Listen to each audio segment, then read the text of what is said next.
பரியாசக்காரர் பரியாசக்காரர் பட்டணத்தில் தீக்கொளுத்தி விடுகிறார்கள். ஞானிகளோ குரோதத்தை விலக்குகிறார்கள். பரியாசக்காரர் அமைதியை விரும்புவதில்லை. அவர்கள் கூடியிருக்கிற இடத்தில் சமாதானம் இருக்காது. சண்டையும் பொறாமையும் ரத்தம் சிந்துதலும் இருக்கும். பரியாசக்காரர் பட்டணத்தில் தீக்கொளுத்தி விடுகிறார்கள். இவர்கள் சட்டத்திற்கும் நீதி நியாயத்திற்கும் முக்கியத்துவம் கொடுக்க மாட்டார்கள். தேவனுடைய பிரமாணத்திற்கு கீழ்ப்படிய மாட்டார்கள். கர்த்தருக்கு பயந்து ஜீவிக்கிறவர்களையும் பரியாசம் பண்ணுவார்கள்.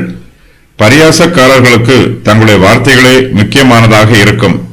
தேவனுடைய வார்த்தையை விட தங்களுடைய பரியாச வார்த்தைகளே வல்லமை உள்ளது என்று ஆணவமாய் நினைப்பார்கள். பரியாசக்காரரிடத்தில் தீய சுபாவங்களும் துர்க்குணமும் நிரம்பி இருக்கும். இவர்களுடைய பேச்சிலும் கிரியையிலும் பாவமும் துன்மார்க்கமும் இருக்கும். இவர்கள் தாங்கள் தங்கியிருக்கிற பட்டணத்திற்கு கண்ணியாக இருக்கிறார்கள். அந்த பட்டணத்திலே தீக்கொளுத்தி விடுகிறார்கள்.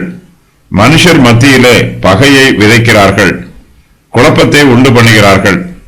மனுஷருக்குள் விவாதங்களும் சண்டைகளும் ஏற்படும் போது பரியாசக்காரர்கள் தங்கள் பரியாச வார்த்தைகளினால் விவாதங்களையும் சண்டைகளையும் பெரிதுபடுத்தி விடுகிறார்கள். ஞானிகள் கர்த்தரை நம்புகிறார்கள். கர்த்தருக்கு பயப்படுவதே ஞானத்தின் ஆரம்பம். இவர்கள் தேவனுடைய வார்த்தைக்கு கீழ்ப்படிந்து பயபக்தியாய் ஜீவிக்கிறார்கள். கர்த்தருடைய வசனமே மெய்யான ஞானம். கர்த்தருடைய பிரமாணத்திற்கு கீழ்ப்படியும் போது ஞானிகள் தேவனுடைய கோபத்திற்கு விலகி ஜீவிக்கிறார்கள்.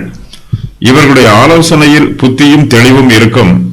மனுஷருக்குள்ளே வழக்குகள் இருக்கும்போது ஞானிகள் அந்த வழக்குகளை ஞானமாய் விசாரித்து நீதியான தீர்ப்பு சொல்லுகிறார்கள். பகையை சமாதானமாக மாற்றுகிறார்கள். சண்டை போடுகிறவர்கள் மத்தியில் சமாதானத்தை கொண்டு வருகிறார்கள். ஞானிகள் குரோதத்தை விலக்குகிறார்கள். பரியாசக்காரரின் வார்த்தைகள் குரோதத்தை உண்டு பண்ணும். ஞானிகளின் நல் ஆலோசனைகளோ குரோதத்தை நீக்கி போடும். பட்டணத்தை தீக்கொளுத்தியவர்கள் சோதோமியர், யூதா ஆட்சியாளர்கள்.